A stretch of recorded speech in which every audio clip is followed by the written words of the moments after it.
नमस्कार,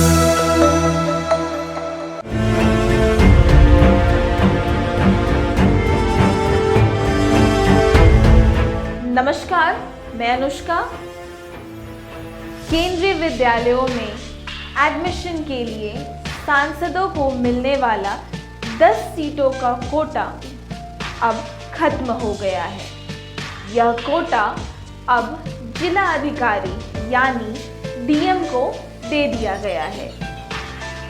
डीएम उन बच्चों के एडमिशन की सिफारिश की है जो कि कोविड के दौरान अनाथ हो गए। शिक्षा मंत्रालय के अंतर्गत आने वाले केंद्रीय विद्यालय संगठन ने बिना एंट्रेंस सालाना सीधे दाखिले के लिए नियम जारी किए हैं। तो आज हम आपको बता रहे हैं उन नियमों के बारे में। कोविड में जो बच्चे अनाथ हुए उन बच्चों का केंद्रीय विद्यालयों में एडमिशन जिले के जिला अधिकारी की सिफारिश पर होगा। इन बच्चों से कोई एडमिशन फीस नहीं ली जाएगी। हालांकि एक जिला अधिकारी हर साल एक केंद्रीय विद्यालय में कोविड से अनाथ हुए अधिकतम 10 ही बच्चों के एडमिशन करवाने के लिए सिफारिश कर सकता है और एक क्लास के लिए अधिकतम 2 बच्चों की जो कोविड से अनाथ हुए हैं। भारतीय सेना की थल सेना, वायुसेना, नौसेना और कोस्ट गार्ड के प्रत्येक शिक्षा निर्देशक कर सकेंगे डिफेंस सेक्टर में बने केंद्रीय विद्यालय में सैनिकों के हर साल 6 बच्चों के नाम की सिफारिश। केंद्रीय विद्यालयों में काम करने वाले कर्मचारियों के बच्चों का साल में किसी भी समय पर केंद्रीय विद्यालय में एडमिशन हो सकता है। हालांकि अगर बच्चे का एडमिशन 9वीं में होना है तो एडमिशन टेस्ट देना होगा। इस टेस्ट में पास होने के बाद ही एडमिशन मिलेगा।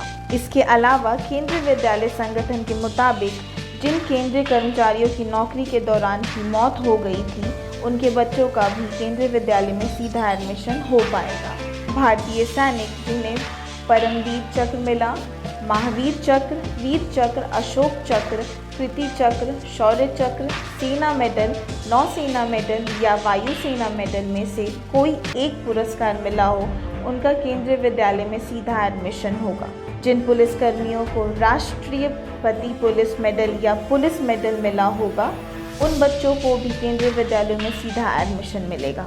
खेल मंत्रालय के school games federation of India द्वारा आयोजित खेलों में या फिर सीबीएसई या राष्ट्रीय खेल या फिर राज्य लेवल के खेलों में जो बच्चे पहला, दूसरा या फिर तीसरा स्थान पाए होंगे उन्हें केंद्रीय विद्यालयों में सीधा एडमिशन मिलेगा। स्काउट एंड गाइड्स श्रेणी में जिन बच्चों को राष्ट्रीय पुरस्कार मिलेगा उन्हें भी केंद्रीय विद्यालय में सीधा एडमिशन मिलेगा। जिन बच्चों को राष्ट्रीय साहस पुरस्कार या फिर बालश्री पुरस्कार मिला हुआ होगा उन्हें भी केंद्रीय विद्यालयों में सीधा एडमिशन मिलेगा।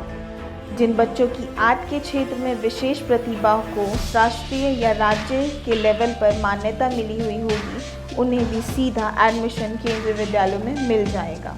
विदेश मंत्रालय में काम करने वाले व्यक्तियों का विद्यालय में सालाना एडमिशन कोटा 60 रखा गया है और होटल में 15।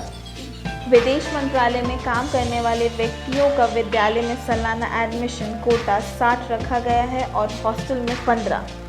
यह कोटा उन बच्चों पर लागू होगा जिनके 2 अभिभावकों में से कोई एक अभिभावक भारतीय विदेश मंत्रालय में नौकरी करता हो और उसकी पोस्टिंग विदेश में रही हो, साथ ही वो इसी साल या एक